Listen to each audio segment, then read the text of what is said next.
Hello guys.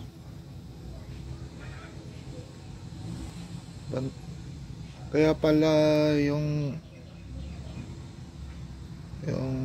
ingay sa ilalim, mayroong ito pala yun. Ito pala.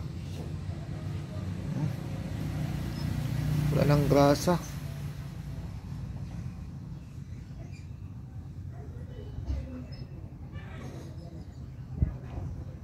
Okay. Linisin ko lang sana, pero may putol naman yung isang stick bearing. Putol na.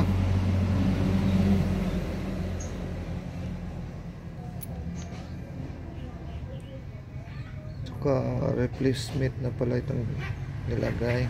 GMB, pero matibay itong GMB na brand.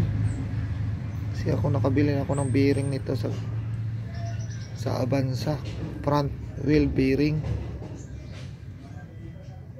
Ito naman cross joint ng 2013 Hilux.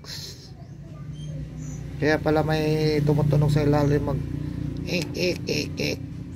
akala ko sa leaf spring. Ito palang tumutunog.